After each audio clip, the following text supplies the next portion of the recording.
မင်္ဂလာပါကျွန်တော်ဒီနေ့အင်္ဂလိပ်စာလေ့လာတဲ့အချိန်မှာဒါမှမဟုတ်အင်္ဂလိပ် grammar ဘယ်လောက်ထိသိထားသင့်လဲဆိုတော့ကျွန်တော်လေ့လာရအောင်ဆိုလိုချင်တာကအင်္ဂလိပ်စာကို100%သိသင့်လားဒါမှမဟုတ်100%မှာဘယ်လောက်ရာခိုင်နှုန်းသိပြီဆိုလို့ရှိရင်ကျွန်တော် grammar သိပြီလဲပြီးအင်္ဂလိပ်စကားပြောမှာရော grammar ဘယ်လောက်ထိလိုအပ်လဲအင်္ဂလိပ်စာရေးတဲ့အချိန်မှာ grammar ဘယ်လောက်ထိလိုအပ်လဲဆိုတာကိုကျွန်တော်တို့ဒီနေ့အနေချင်းလေးကြည့်အောင်နော် Okay how much then it goes in how much English grammar okay do I really need တကယ် English grammar ဘယ်လောက်လိုအပ်လဲကျွန်တော်မြန်မာနိုင်ငံမှာကျောင်းတက်ခဲ့တဲ့လူမ grade 1ပါเนาะ G1 ဒါမှမဟုတ်တန်းကနေပြီးတော့10တန်းထိဆိုတော့ကျွန်တော် English grammar သင်တာရှင်းပြောမယ်ဆိုလို့ရှင်တအားများတယ်ဒါပေမဲ့ကျွန်တော်ကျောင်းပြီးတဲ့ချိန်မှာ10တန်းပြီးသွားပြီ10တန်းပြီးသွားရင်အင်္ဂလိပ်စာရောတကယ်တက်လားအင်္ဂလိပ်စကားရောတကယ်ပြောတတ်လားချော့ပြောမှာပေါ့အင်္ဂလိပ်လိုမသင်တဲ့အတွက်ကျွန်တော်အင်္ဂလိပ်မတက်ဘူးလို့ကျွန်တော်ထင်တယ်ဒါပေမဲ့ကျွန်တော်သိဖို့က grade 1ကနေ grade 10 ထိကပေးတဲ့ကျွန်တော်သင်ယူခဲ့ရတဲ့ English grammar တွေကမနေဘူးသားများတယ်ဆိုတော့အဲ့လောက်ထိလဲသိစရာမလိုတတ်စရာမလိုကျွန်တော် information တွေသာဖိပေးနေပြီတကယ်လက်တွေ့မသုံးတဲ့ချိန်ကြတော့ကျွန်တော် English grammar ကိုသိတဲ့လောက်မသိဘူးတချို့ကသိပေမဲ့မသုံးတတ်ဘူးတကယ်စာရေးတဲ့ချိန်ကျရင် grammar မှန်အောင်မရေးနိုင်ဘူးဆိုတော့ကျွန်တော်ဘယ်လိုပြောမလဲအကြောင်းပြချက်တွေအများကြီးရှိရပါတော့ဆိုတော့ဒီနေ့ဘယ်လောက်ထိသိသင့်လဲအင်္ဂလိပ်စာလေ့လာတဲ့ချိန်မှာ grammar ဘယ်လောက်သိသင့်လဲကဲဒီမှာကျွန်တော်အမေရိကန်မှာနေတဲ့လူအင်္ဂလိပ်စကားစပြောတဲ့အင်္ဂလိပ်စာရေးနေတဲ့လူတွေကရော grammar ဘယ်လောက်သိသင့်လဲဆိုတော့ကျွန်တော်တို့ဒီနေ့အနေချင်းလေ့လာရအောင်ကဲနောက်တစ်ခုဒီမှာဒီ blank ဒီ whiteboard မှာကျွန်တော်တစ်ခုရေးချင်တယ်28D rule ဆိုတော့နည်းနည်းပြချင်တယ်28D ကတော့100%နဲ့ညီပဲပေါ့နော်ဥပမာပြချင်တာ100%မှာကျွန်တော်အင်္ဂလိပ်တရားတွေရှိသမျှ100%မှာကျွန်တော်20%လောက်က13% 20%လောက်သိပြီဆိုလို့ရှိရင်ကျွန်တော်တော်တော်လေးအင်္ဂလိပ်စာကျွမ်းပြီလို့ကျွန်တော်ပြောလို့ရတယ်။ဘာလို့ဆိုတော့ကျွန်တော်သိတဲ့ဒီဒါ 20% 20%ထားလိုက်ကျန်တဲ့ဟာတွေကဒါ 80%ကျွန်တော်မသိတဲ့အင်္ဂလိပ်စာပေါ့နော်မသိတဲ့အင်္ဂလိပ်စာက 80% ကျွန်တော်သိတာ 20% ပဲရှိတယ်ဆိုပေမဲ့ဒီ20%ကိုကျွန်တော်20%နဲ့ကျွန်တော်အများကြီးလှုပ်ရှားလို့ရပြီဥပမာဆိုလို့ရှိရင်ကျွန်တော်ဂီတာတီးတဲ့လူဖြစ်ဖြစ်ပီယနိုဖြစ်ဖြစ်သူပြ acoustic guitar တွေတီးတော့မယ်ဆိုလို့ရှိရင်ကျွန်တော်ရှိသမျှ chord တွေကျွန်တော်ရှိသမျှ chord တွေကျွန်တော်တီးစရာမလိုဘူးပေါ့နော်သူရဲ့ family chord လေးတွေတီးမယ်အဲ့လိုမျိုးပဲအင်္ဂလိပ်စာ grammar လေ့လာတဲ့ချိန်မှာကျွန်တော်အားလုံးသိစရာမလိုစာပိုင်းမှာကျွန်တော် grammar ရှိသမျှထုတ်သမျှစာအုပ်တွေကျွန်တော်လေ့လာမယ် okay grammar okay ဒီဆရာကဒီစာအုပ်ထုတ်တယ်ငါသူ့စာအုပ်ကိုမကျွမ်းဘူးဆိုလို့ရှိရင်ငါအင်္ဂလိပ်စာမရဘူးဆိုပြီးတော့ကျွန်တော်စိုးရင်ကြောင်းကြတဲ့အတွက်ကြောင့်ကျွန်တော်အင်္ဂလိပ် grammar ရတဲ့လောက်မရဘူး English speaking ကျွန်တော်ရတဲ့လောက်မရဘူးဆိုတော့ဒီနေ့ကျွန်တော်ဖြစ်စေချင်တာကအင်္ဂလိပ်စကားပြောတတ်ဖို့အင်္ဂလိပ်စာကောင်းကောင်းရေးတတ်ဖို့ grammar မှန်ပေါ့နော်ရေးတတ်ဖို့က100%အင်္ဂလိပ်စာသိစရာမလို20% သိပြီဆိုလို့ရှိရင်တကယ် top ကျွန်တော် top 100ထဲမှာကျွန်တော်ပါပြီဆိုတော့2080 rule ကရေးကြည့်တယ်100%တော့20လောက်သိပြီဆိုလို့ရှိရင်ကျန်တဲ့80သူ့အနေနဲ့တဖြည်းဖြည်းပွားလာလိမ့်မယ်ဒီ2080 rule ကတော့ကျွန်တော်အတိတ်ပဲဖွင့်ဆိုတဲ့ဟာတွေအများကြီးရှိတယ်ဒီနေ့ကျွန်တော်ပြောချင်တာကတော့100%သိစရာမလိုဘူး20%သိပြီဆိုလို့ရှိရင်ကျွန်တော်တို့အင်္ဂလိပ်စကားပြောလို့ရပြီပြီးရင်ကျွန်တော်အင်္ဂလိပ်စာလည်းကောင်းကောင်းရေးလို့ရတယ်ဥပမာကျွန်တော်ရုံးမှာလုပ်တယ်လို့ဆိုလို့ရှိရင် email ကောင်းကောင်းပို့တတ်ပြီပေါ့နော်ဆိုတော့20%လောက်ပဲကျွန်တော်လေ့လာစေချင်တယ်အဲ့20%မှာမှ20%တဖြည်းဖြည်းနဲ့ကျွန်တော်ပွားတော့ကျွန်တော်လုပ်ရုံပဲဥပမာဆိုလို့ရှိရင်ဘာပွားအောင်လုပ်မလဲ ကျွန်တော် vocabulary vocab တွေတိုးပေါအောင်ကျွန်တော်လောက်ရမယ် so vocab တွေတိုးပေါဖို့ဘာလုပ်ဖို့လိုလဲဆိုလို့ရှိရင်စာဖတ်ဖို့လိုမယ်ပြီးရင် look up ဆိုကိုမသိတဲ့စကားလုံးတွေကိုတွေးပြီးဆိုလို့ရှိရင်ကျွန်တော် computer dictionary ထဲမှာကြည့်မလားကျွန်တော် Google search မှာကျွန်တော်မကြကြည့်ပေးရမှာသတင်းစာတွေကျွန်တော်ဖတ်တဲ့အချိန်မှာမသိတဲ့စကားလုံးတွေရှိရင် look up လုပ်ရမယ်ရှာရမယ် okay ဒီအဓိပ္ပာယ်ပါလဲ so look up လုပ်စာဖတ်မယ်ပြီး look up လုပ်မယ် vocabulary တိုးတောင်းပြီးဘာလုပ်ဖို့လဲလို့မလဲဆိုလို့ရှိရင် use အသုံးပြုမယ် so ဒီ look up နဲ့ use ကြားထဲမှာနောက်တစ်ခုထပ်ထည့်ခြင်းနေတာ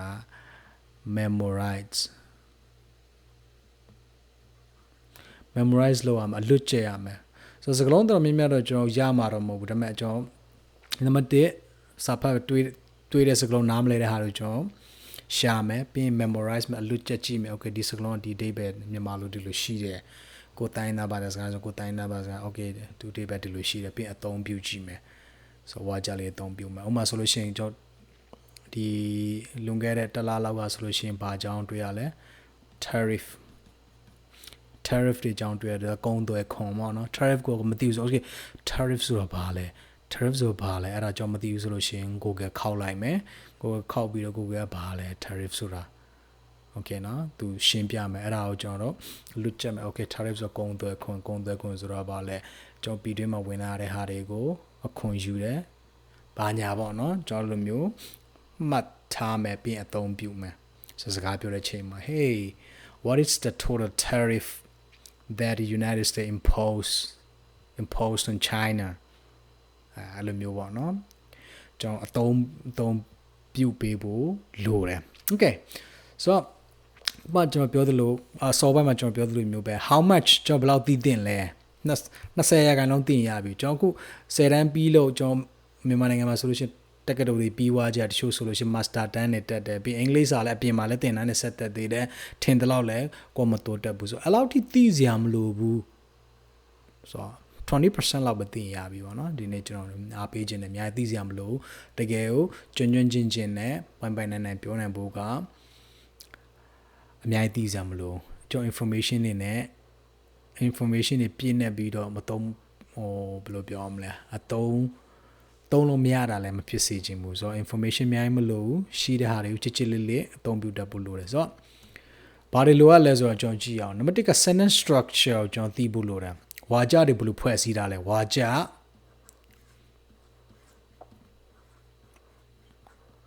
ဖွဲ့စည်းမှုဆိုအင်္ဂလိပ်စာလေးလာခြင်းဝါကြဖွဲ့စည်းမှုကရေးကြီးလဲကျွန်တော်ပထမ8 parts of speech တခြားဗီဒီယိုတစ်ခုမှလည်းကျွန်တော်ဝါကြဖွဲ့စည်းမှုပေါ့နော်ဒီဝါကြထဲမှာဘာတွေပါမလဲ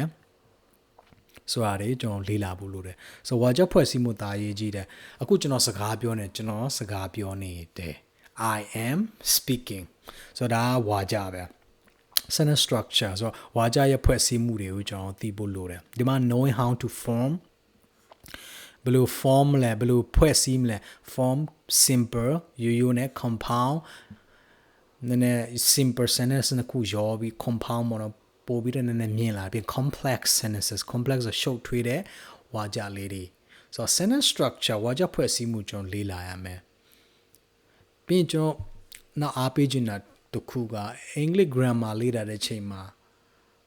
random ဆိုပြီးတော့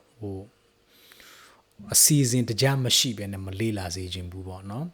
ဟိုဆိုလို့ရှိရင်စားရဲဆိုရင် sentence structure နဲ့စားရဆို okay ဝါကြဖွဲ့စည်းမှုလေ့လာမယ်ပြီးဝါကြဖွဲ့စည်းမှုဥပမာနဲ့ဘာရှိမလဲ subject ပြုလုပ်သူနဲ့ verb ကရိယာပြီး object order ပြီးပြုလုပ်ခံရတယ်လို့ဥပမာ I eat lunch ကျွန်တော်နေ့လည်စားတယ်ဒါ I eat lunch က simple sentence နော် I eat lunch ပြီး I like pizza တကယ်တော့ကျွန်တော်မကြိုက်တယ်မင်းတို့ဥပမာသုံးကြည့်တာ I like pizza ကျွန်တော် pizza ကြိုက်တယ်ဒါက sentence structure ပဲ SS sentence structure မှာ subject verb object ရှိမယ်ဟုတ်ပြီနော်ဆိုတော့ဒီဝါကြဖွဲ့စည်းမှုကျွန်တော်လေးလာဖို့လိုတယ်ဝါကြဖွဲ့စည်းမှုမှာဆိုလို့ရှိရင်ရိုးရိုးဝါကြဖွဲ့စည်းမှုရှိမပြီး compound ရိုးရိုးဝါကျန်တစ်ခုပေါင်းသားတဲ့ဟာတွေ compound sentence တွေဒါမှပြီးရင် complex sentences နဲ့ရှုပ်ထွေးတဲ့ဟာတွေပေါ့နော်အဲ့ဒါလာမယ်ဆိုတော့နောက်ပိုင်းတခြား video နောက်ပိုင်း video တွေမှာကျွန်တော်တို့ဒါတွေကိုကျွန်တော်သေးစိတ်လေ့လာရအောင်ဆိုတော့ subscribe လုပ်ထားပေးပါနောက်ပိုင်း video မှာကျွန်တော်ဒါတွေကိုသေးစိတ်ပြောသွားမယ်ပြီးနောက်တစ်ခုက verb tenses ဝါကျဖွဲ့စည်းပြီးဆိုလို့ရှိရင်ဥပမာခုနကကျွန်တော်ဥပမာပြောတယ် I liked pizza I like pizza ကျွန်တော် pizza ကြိုက်တယ်ဒါပေမဲ့ကျွန်တော်အခုမကြိုက်တော့ဘူးဆိုလို့ရှိရင် I liked pizza ဒါ t တန်ထွက်သွားမှာနော် k e t က t တန်ထွက်သွားတယ် past tense ကြတော့ I liked pizza တော့ pizza ကြိုက်ခဲ့တယ်ခုမကြိုက်တော့လို့ပြောချင်တာဆိုတော့ verb sentence တွေကျွန်တော်ကြည့်ဖို့လို့ basic အခြေခံတွေကျွန်တော်ကြည့်ဖို့လို့ဆိုလိုချင်တာက present tense ဆိုတော့ကျွန်တော်တော်များများမြန်မာပြည်လူတွေရတယ်ကျွန်တော်ရင်းနေပြီးသားပဲ present simple tense past simple ပြီး present continuous လက်ရှိချိန်မှာဟိုမှာဆက်လုပ်နေတာ I am going ကျွန်တော်သွားနေတယ် she is working သူလုပ်နေတယ်ပြီး future with will or going to so 20ရာခိုင်နှုန်းကျွန်တော်အင်္ဂလိပ်စာ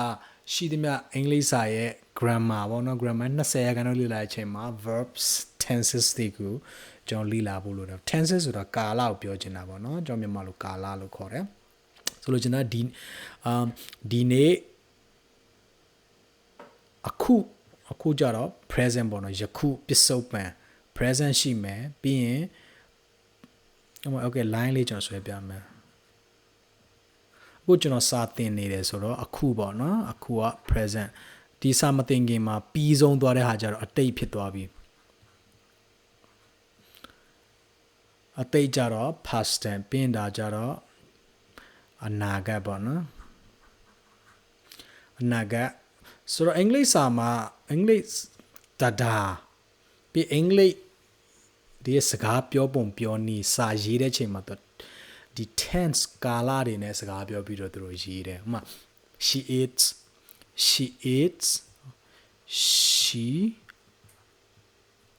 okay eat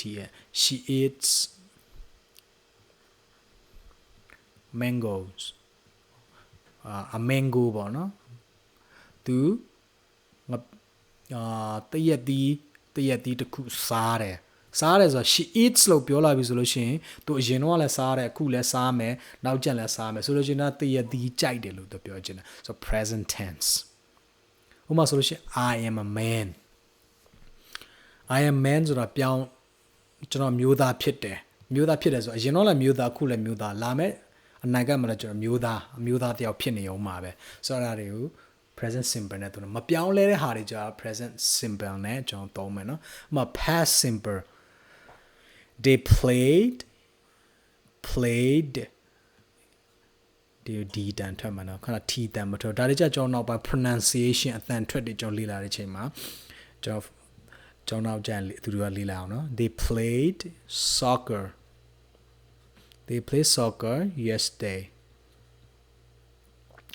yesterday okay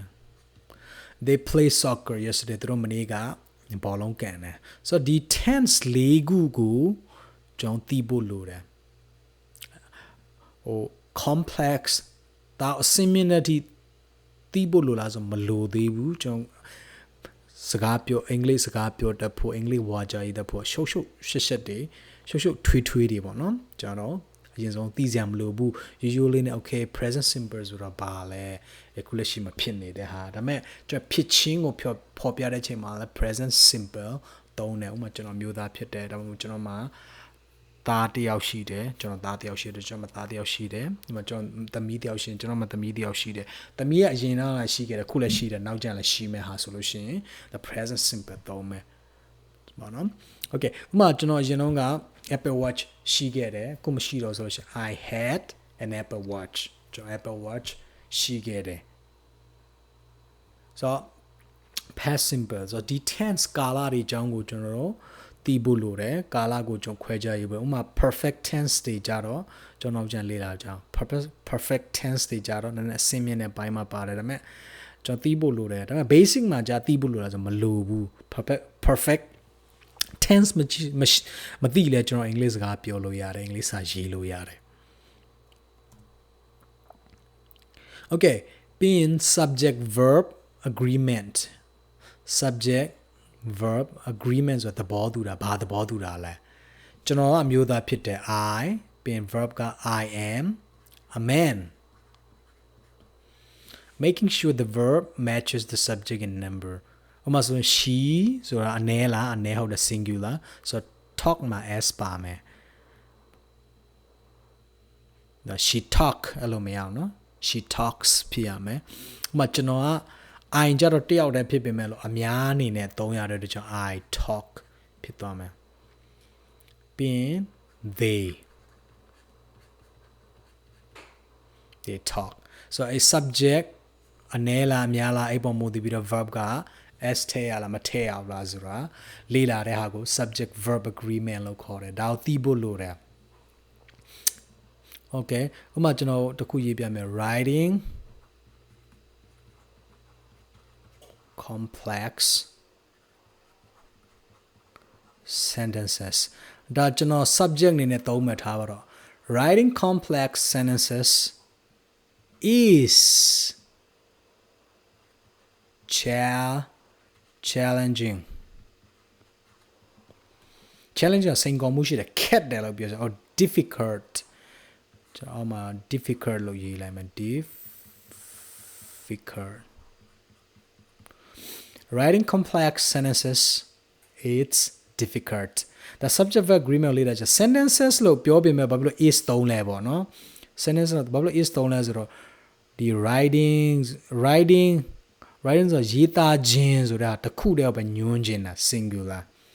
ဒါဘာဖြစ်လို့ writing ing သုံးလဲဆိုတော့နောက်ပိုင်းကျရင်ကျွန်တော်တို့လေ့လာမယ်ဒါပေမဲ့ဒီနေရာမှာကဒီ writing complex sentences ဆိုတာ phrase ဖြစ်တယ်စကားတူပေါ့နော်စကားတွေဖွဲ့စည်းစကားလုံးတွေဖွဲ့စည်းထားတဲ့စကားဖြစ်တဲ့အပိုင်းစာလေးပေါ့နော်သူအနေနဲ့ writing complex sentences ဆိုလို့ရှိရင်ဝါကြမပြီးပြည့်စုံဘူးအဲကြောင့် verb လို့တယ်ဘာလို့အင်္ဂလိပ်စာမှာကျွန်တော် subject verb ကမရှိလို့မရအောင်လေ object မရှိတော့မှ subject verb ကမရှိလို့မရအောင်ဆိုတော့ verb လို့တယ် writing complex sentences ဆိုတာ verb the singular verb ဖြစ်တယ် it's challenging so subject verb agreement ကိုကျွန်တော်သိဖို့လိုတယ်ဥပမာကျွန်တော် college တွေကျွန်တော်တက္ကသိုလ်တွေဒီမှာဆိုလို့ရှိရင်ကျွန်တော် paper assignment တွေအများကြီးရှိတယ်ကျွန်တော် grammar သူတို့ကြည့်တဲ့အချိန်မှာ subject verb agreement တွေကြည့်တယ် okay ကို subject ကအနည်းလားများလား subject က singular solution ကို verb ကဘာရှိရမလဲ subject က plural solution ကို verb ကဘာရှိရမလဲ so အဲ့လိုမျိုးလေ့လာရတယ်နော် so subject verb agreement ကိုသိတာဖို့လိုတယ်ပြီးတော့က pronouns တွေကျွန်တော်လေ့လာအောင် pronouns တွေကျွန်တော်သိဖို့လိုတယ် using correct pronouns I me he she they it ဒါမှန်ကန်ကန်နဲ့လိုအပ်တဲ့များလိုအပ်တယ်လို့ကျွန်တော်သုံးပေးဖို့လိုတယ်ပြီးနောက်တစ်ခုက knowing possessive from ပိုင်ဆိုင်ခြင်းပြတယ် my ဆိုလို့ရှိရင်ကျွန်တော် e ဆိုတဲ့ဟာ e ပေါ့နော်ကျွန်တော် e ပါလဲဒါမှကျွန်တော် e ဒါမှမဟုတ်စကားပြောမလို့ကျွန်တော်ရဲ့ my ပေါ့ကျွန်တော်ရဲ့ဆို my book ကျွန်တော်ရဲ့စာအုပ် so ဒီ pronoun တွေကိုကျွန်တော်မှန်ကန်ကန်သုံးတတ်ဖို့လိုတယ်ပြီးရင် possessive pronoun ပိုင်ဆိုင်ခြင်းပြတဲ့ဟာကိုသုံးပြလို့ my book ဒါမှမဟုတ် your book ပြီးရင် his book so စကားပြောတဲ့ချိန်မှာလဲ grammar မှန်ကန်ကန်ပြောတတ်ဖို့ဒါလည်းရေးကြည့်တယ်ဒါပေမဲ့ကျွန်တော်အင်္ဂလိပ်စကားပြောတဲ့ချိန်ရုပ်ရှင်တွေကျွန်တော်ကြည့်တဲ့ချိန်မှာအင်္ဂလိပ်တွေစကားပြောပြီးဆိုလို့ရှိရင်ကျွန်တော် American movie တွေကြည့်တဲ့ချိန်မှာအင်္ဂလိပ်လိုပြောတဲ့ချိန်မှာ grammar မှန်တာတွေရှိတယ်ဆိုတော့တကယ် speaking မှာကျတော့ grammar မှန်စရာလိုလားဆိုတော့မလိုဘူးအရေးကြီးလားဆိုတော့ grammar မှန်ကန်ကန်ပြောတတ်ဖို့အရေးကြီးလားဆိုတော့ရေးကြီးတယ်ဒါပေမဲ့ communication အတွက်ပေါ့နော်ကျွန်တော်နေကြတူကကျွန်တော်စကားပြောတဲ့ချိန်မှာတယောက်နဲ့တယောက်နေစဉ်ပေါ့နော်စကားပြောတဲ့ချိန်မှာ grammar မှန်စရာမလို broken english နဲ့လည်းပြောလို့ရတယ်တစ်ဖက်သားကိုပြောတော့နားလည်ဖို့အာယုံစိုက်တဲ့ချိန်မှာ grammar မှန်စရာမလိုပဲမဲ့လို့ကျွန်တော် professionalism ရှိဖို့အလုပ်တွေမှာဥပမာကျွန်တော်ဆိုလို့ရှိရင်ကျွန်တော်ရုံးလုံးမှာလုပ်တဲ့အတွက်ကြောင့်စကားပြောတဲ့ချိန်မှာကျွန်တော် grammar မှန်ကန်ကန်စူးစမ်းပြီးတော့ပြောတယ်ဥပမာ meeting တွေမှာကျွန်တော် grammar မှန်ပြောလဲဥပမာ broken နဲ့တော့ပြောမှာ I don't like it ကိုစကားပြောရမယ် she doesn't like it ဆိုတော့ grammar မှန်တယ်တခါကျရင်ကျွန်တော် she don't like it အဲ့လိုသုံးလိုက်တယ်မှားလားဆိုတော့မှားတယ်ဒါပေမဲ့စကားပြောတဲ့ချိန်မှာ speaking မှာ nobody cares မတချင်းနေဆိုလို့ရှိရင်လည်း she don't like don't နေသုံးတယ်ဆိုတော့တရားရမှန်လားဆိုတော့မမှန်အောင်ပေါ့နော်ဆိုတော့ pronoun တွေကိုကျွန်တော်တို့သိဖို့လိုတယ်ပြီးနောက်တစ်ခု articles ဆိုတော့ကျွန်တော်မြန်မာလိုလည်းမပြောတတ်ဘူး article ဆို a and the ကိုမှန်မှန်ကန်ကန်သုံးသပ်ဖို့လိုတယ်ပြီး a နဲ့ and ဘာမှမတူလဲဒါတွေကျွန်တော်နောက်ပိုင်း thesis video မှာကျွန်တော်ပြောသွားမယ်နော်ဆိုတော့ article တွေကျွန်တော်မှန်မှန်ကန်ကန်ပြောတတ်ဖို့လိုတယ်မှန်မှန်ကန်ကန်ကျွန်တော်သုံးသပ်ဖို့လိုတယ်ကျွန်တော်သိဖို့လိုတယ်ပြီး understanding the ကိုပဲအချိန်မှာသုံးလဲဆိုတာကိုကျွန်တော်သိဖို့လိုတယ်နိုင်ငံတွေကြတော့ the United States the Philippines အဲ့လိုတွေမှာသုံးတယ်ပြီးတခြားတွေကမှာဘာသုံးလဲဥပမာဆိုလို့ရှိရင် I was at the school ကျွန်တော်ကျောင်းမှာရှိခဲ့ဘာလို့ the သုံးလဲဘာလို့ a မသုံးလဲပေါ့နော်အဲ့ဒါကျွန်တော်သိပြီ the school ဆိုတာကျွန်တော်ညွှန်းချင်တဲ့ကျောင်းသိနေပြီသိပြီးသားအရာတစ်ခုမှကျွန်တော် the ထေချီတဲ့ the ပေါ့နော် the လည်းခေါ်တယ် so the school ထေချီကိုကျွန်တော်သုံးတယ်ဘာလို့သိပြီးသားအရာဥပမာ I went to the drug store I went to the drug store ကျွန်တော်စေခန်းဒါမှမဟုတ်စေးပေးတဲ့နေရာ pharmacy လို့လည်းခေါ်တယ်ဒီမှာ drug store ကိုကျွန်တော်သွားခဲ့တယ်ဒီ drug store တီးနေတဲ့အတွက်ကြောင့်ဒီသုံးတာပြီးနောက်တစ်ခုဒီသုံးလဲဆိုတော့ drug store တစ်ခုတည်းပဲညွှန်းကျင်တဲ့အတွက်ကြောင့်ပေါ့နော်ဆိုတော့ဒီ article တွေကျွန်တော်တီးဖို့လိုတယ်အစားပိုင်းမှာကျွန်တော်ပြောခဲ့တယ်လို့အင်္ဂလိပ်စာမှာ 20% လောက်သိရင်ရပြီဆိုတော့ပြောဒီ 80% မသိတော့မှဒီ 20% ထဲမှာကျွန်တော်အားသိခဲ့တယ်ပါဖို့လိုတယ်ဟုတ်ပြီနောက်တစ်ခုကြည့်အောင်ဒီက preposition ရှေ့ဆောင်ဖို့ကျွန်တော်သုံးများတဲ့ဟာတွေအချိန်တို့အနေအရာတွေညွှန်းတဲ့ဟာတွေပြီး direction ညွှန်းတဲ့ဟာတွေပေါ့နော်ဒါတွေကိုကျွန်တော်သိဖို့လိုတယ် in the morning on Monday ဥပမာ American မှာဆိုလို့ရှိရင်လာနဲ့သုံးတယ် okay I will see you on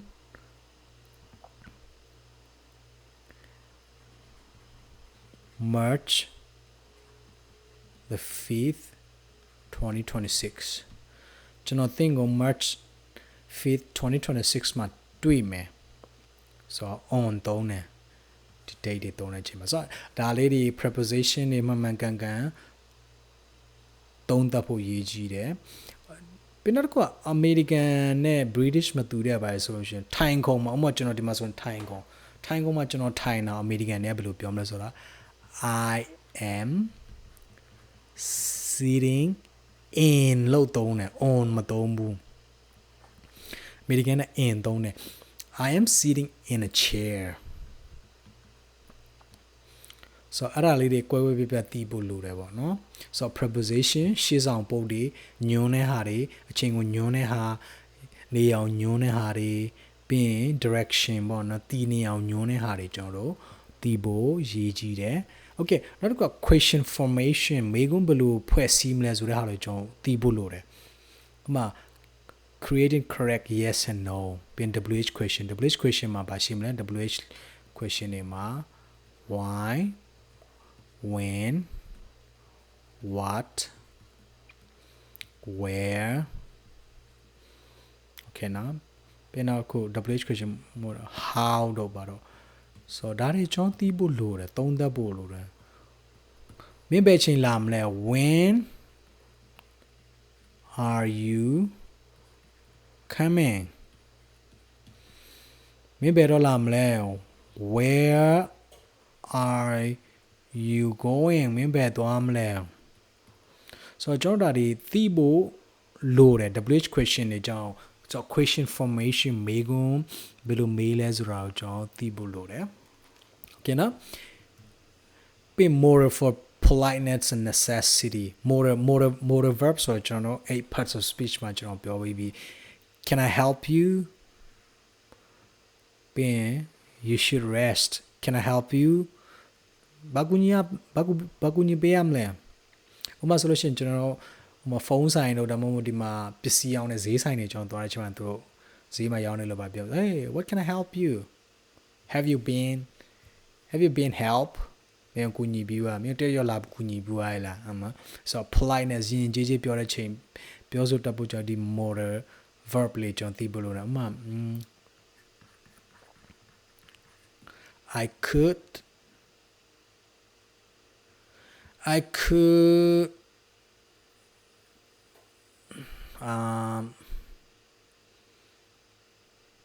I could see you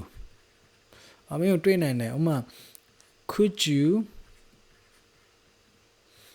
you please come okay come မတော့ could you please meet me at my office so could you please meet me at my office or question မဖြစ်မှာ so ကျွန်ရုံးခန်းမှာခါလာတွေ့လို့ရမလားပေါ့နော်ကျွန်တော်ရုံးခန်းမှာကျေးဇူးပြုလာတွေ့လို့ရမှာဆိုယဉ်ကျေးမှုကို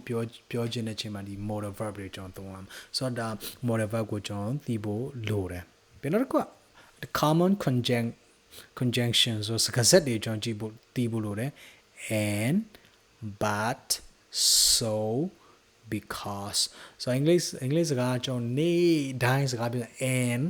but so because ကကျွန်တော်မြဲတမ်းသုံးတယ်မကျွန်တော်ရုံးမှာဆိုလို့ရှိရင်အင်္ဂလိပ်လိုပဲပြောတော့ဒီအင်္ဂလိပ်လိုပြောတော့တချို့ကစင်းမြင့်မြင့်နေပြောမဟုတ်ဘူးကျွန်တော်အင်္ဂလိပ်စကားပြောတဲ့အချိန်မှာ and တော့ but တော့ so တော့ခဏပဲ because တော့ for joining ideas and showing cause effect မဆိုလို့ရှိရင်you know I like that but I don't like it I am hungry but I have no money ကျွန်တော် buy စားတယ်ဒါပေမဲ့ကျွန်တော်မှာပတ်စံမရှိဘူး I am hungry but I have no money ကျွန်တော် buy စားတယ်မှာပတ်စံမရှိဘူးမလုံးမှာဆိုလို့ရှိရင်ကျွန်တော်ဘယ်လိုပြောမလဲခါကျန် lunch တွေပြင်မှာဝယ်စားရအိမ်မှာပြန်စားတာဈေးသက်သာတယ်တို့ကြောင့်ခါကျန်လို့ပြောI'm hungry but I have no money probably I will go back home and have my lunch so အဲ့လိုမျိုးကျွန်တော်ပြောတယ် so the common conjunction စကားဆက်တွေကိုကျွန်တော်တို့တီးဖို့ရန်ရေးကြည့်တယ်ပြီးရင်10ခုမြောက်က negative ဥပမာဆိုရင် not don't didn't isn't မှန်ကန်ကန်ကျွန်တော်သုံးသပ်ဖို့လိုတယ် I don't like taking naps ကျွန်တော်လည်းအဲ့ရတာမကြိုက်ဘူးဆိုလို့ရှိရင် I don't like taking naps လို့သုံးမယ် okay နော်ပြီးရင် I don't know he isn't ready to send them မဖြစ်ဘူး so ဒီ negative အနုလက္ခဏာဆောင်တဲ့ဟာတွေဥမာကိုမကြိုက်ဘူးဆိုလို့ရှိရင် hey do you want to buy it မတော်ဘူးနော် I don't want to buy it so မေကိုမေးတတ်မယ်မေကိုမေးတဲ့ချိန်မှာကိုမကြိုက်ဆိုမကြိုက်ဘူးဒီညင်းမဲ့ညင်းတဲ့ဟာပေါ့နော်negative ဖြစ်တဲ့ဟာ I like I don't like so အဲ့ဒါလေးဒီတီးဖို့အမတန်မှအရေးကြီးတယ် so bonus point အနေနဲ့ကျွန်တော်ဗာပြောခြင်းလဲဒီနေ့ bonus language ဘာသာစကားမှန်သမျှဘာသာစကားတစ်ခုလေ့လာတဲ့ချိန်မှာဟိုကျွန်တော်အင်္ဂလိပ်လေ့လာတဲ့ချိန်မှာအင်္ဂလိပ်တွေကျွန်တော်မြန်မာစာကိုလေ့လာတဲ့ချိန်မှာဘာရှိလဲဆိုလို့ရှိရင် pattern ဆိုတာရှိတယ် pattern ပေါ့နော်မြန်မာလိုဆို pattern ဆိုတာသူ့ရဲ့လမ်းကြောင်းဆိုတာရှိတယ်ဒီ pattern တွေကိုကျွန်တော်လေ့လာရတယ်စာရေးတဲ့ချိန်မှာဖြစ် pattern တွေကိုကျွန်တော်လေ့လာရတယ် pattern ပေါ့နော် pattern ဥမာသူ့ရဲ့သွားပုံသွားနီးလာပုံလာနီးဥမာဆိုလို့ရှိရင် I have money ကျွန်တော်ပတ်စံရှိတယ်ဒါမှမဟုတ်ပတ်စံမရှိဘူးလို့ပြောရှင်လဲဆိုရှင် I don't have money any money လို့လည်းသုံးလို့ရတယ်အဲ့ဒါခဏမေ့ထားလိုက် I have money I don't have money ဒါ pattern ပဲပြီးရင် she has a car သူမှာကားတစ်စီးရှိတယ် she doesn't have a car သူမှာကားမရှိဘူးဒါ pattern ပဲကျွန်တော်ဘာသာစကားတွေကကျွန်တော်အင်္ဂလိပ်လိုဖြစ်ပေါ့နော် အင်္ဂလိပ်လိုဖြစ်မြန်မာလိုဖြစ်စကားတွေဖယ်တန်ဆိုပြီးတော့ကျွန်တော်သွားတယ်ဥပမာကျွန်တော်ဂီတာတီးတဲ့လူဆိုရှင် music လေ့လာတဲ့ကျွန်တော်သိပါတယ် major scale တို့ minor scale တို့သူဖယ်တန်သူဂီတာဆိုဂီတာလက်ကွက်ပေါ်မှာသူသွားတဲ့ဖယ်တန်လေးတွေရှိတယ်ဆိုတော့ pattern ဆိုတော့ bonus နဲ့ language ဘာသာစကားလေးကျွန်တော် pattern နဲ့သွားတယ်ကလေးတွေဆိုလို့ရှိရင်ဥပမာကလေးဥပမာကျွန်တော်မြန်မာပြလာတဲ့ကလေးဒီမှာမွေးတဲ့ကလေးဒီမှာကြီးတဲ့ကလေးတဲ့အင်္ဂလိပ်စကားပြောတဲ့ချိန်မှာသူအသံပြီးတယ်ပြီးရင်သူတို့မြန်ဆန်လဲပြောနိုင်တယ်ဘာဖြစ်လို့လဲဆိုလို့ရှိရင်ကလေးတွေကဖယ်တန်လိုက်သွားတယ်โอเคဒါတွေကုန်ကျွန်တော်ပြန်ဖြတ်ကြည့်မယ်ဒီမှာတခုရေးချင်မယ်ဖယ်တန်ဆိုတာဥပမာ hi လို့တယောက်ကပြောဆိုကိုက hi လို့ပြန်ပြောတာဒါဖယ်တန်ပြီး hello ဆိုလို့ရှိရင် hello ဟုတ်ပြီနော်ပြီးရင်ဝါကြတခုရေးလိုက်မယ်ဥပမာ do you like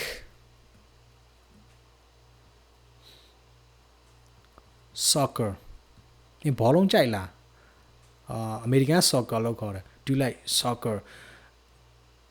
ဒီသွားပုံသွားသူ့ရဲ့ pattern ဆိုတာသူ့ရဲ့သွားပုံသွားနေရကျွန်တော်တခြားဟာတွေကျွန်တော်ပွားလို့ရတယ်ဆိုတော့ဘာသာစကားလေးတွေအချိန်မှာ pattern လေးကျွန်တော်သုံးဖို့လိုတယ်တီးဖို့လိုတယ်ဆိုတော့ pattern ဆို pattern ကဘယ်နေရာမှာဆိုသုံးတယ်ကျွန်တော်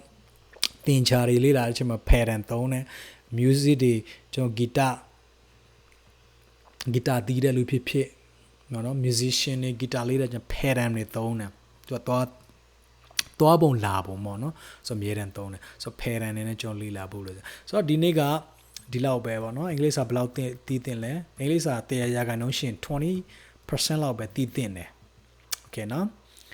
20ရာခိုင်နှုန်းလောက်ပဲတီးတင်တယ်ဒါတခုဖြစ်ချင်20ရာခိုင်နှုန်းကျော်တီးတင်တာက20ရာခိုင်နှုန်းပဲအဲ20ရာခိုင်နှုန်းတီးပြီးမှကျော်လေ့ကျင့်ရင်နဲ့ကျန်တဲ့80ကတဖြည်းဖြည်းကျင်းသွားမယ်20ကနေပြီးတော့30နေပြီးတော့50ပေါ့နော်ဒီ80ရာခိုင်နှုန်းတဖြည်းဖြည်းကျင်းသွားမယ်ဆိုတော့ပထမဆုံး20ရာခိုင်နှုန်းမှာ focus တင်တဲ့ကဟိုချက်ဖွဲ့စည်းမှုကို focus မယ် sentence structure ပြီးရင် tense တွေကာလတွေကြောင်းကျွန်တော်လေ့လာမယ်ပိုင်နိုင်ဖို့လည်းလိုတယ်အသေးစိတ်လို့လေ့လာစရာမလိုတော့သဘောတည်း okay present tense past and future continuous အဲ့ဒါကျွန်တော်သိဖို့လိုတယ်ပြီးရင်subject verb agreement subject ကအနည်းဆိုလို့ရှင် verb ကဘာလဲ subject ကများဆိုရှင် verb ကဘာလဲကျွန်တော်ဒီ agreement သိတာဖို့လိုတယ်ပြီးရင် pronouns တွေမှန်ကန်သုံးသပ်ဖို့လိုတယ် I me he she they it ပြီးရင် possessive forms ပိုင်ဆိုင်ခြင်းပြတဲ့ချိန်မှာဘယ်လိုသုံးလဲ my your his her our their ပြီးရင် mine yours his hers ours theirs အဲ့ဒါတွေလာမယ်ပေါ့နော်ဆို pronoun တွေကိုကျွန်တော်သိဖို့လိုတယ်ဆို article လည်းသုံးတတ်ဖို့လိုတယ်ပြီးရင် preposition လည်းကျွန်တော်သုံးတတ်ဖို့လိုတယ်အချိန်ပြတဲ့ဟာဘာလဲနေရာပြတဲ့ဟာဘာလဲဆိုတော့ဒီနေရာညွှန်းတဲ့ဟာဘာလဲ direction ညွှန်းတဲ့ဟာဘာလဲ preposition နဲ့ကျွန်တော်သိဖို့လိုတယ်ပြီးရင် question formation မေးခွန်းဘယ်လိုဖွဲ့မလဲ WH question တွေကျွန်တော်သိဖို့လိုတယ်ပြီး models for politeness and necessity so မေးခွန်းမေးတဲ့ချိန်မှာယဉ်ကျေးမေးခြင်းနဲ့ solution ဒီ model verb တွေကျွန်တော်သိဖို့လိုတယ် can could should would must ပြီး common conjunction ပြီးစကားဆက်တွေကျွန်တော်သိဖို့လိုတယ်ပြီး negative ပေါ့နော်အနုတ်တွေကျွန်တော်သိဖို့လိုတယ်ဥပမာကျွန်တော်ကြိုက်တယ်ကျွန်တော်မကြိုက်ဘူးကျွန်တော်ပျော်တယ်ကျွန်တော်မပျော်ဘူးဥပမာဆိုလို့ရှိရင် I am happy I'm happy မပျော်ဘူးဆိုရှင် I am not happy လို့ I'm not happy so အဲ့လိုမျိုးကျွန်တော်သိဖို့လိုတယ် so အင်္ဂလိပ်စာကိုကျွန်တော်လေ့လာခြင်းမှာအများကြီးသိစရာမလိုပါဘူးဒါပေမဲ့ဖြည်းဖြည်းနဲ့မှန်သိဖို့လိုတယ် so ကျေးဇူးတင်တဲ့ဒီနေ့ဒီလောက်ပဲ subscribe လုပ်ပေးပါကျွန်တော်နောက်ဗီဒီယိုတွေမှာအင်္ဂလိပ်စာထပ်ပြီးတော့လေ့လာရအောင်ကျေးဇူးတင်တယ်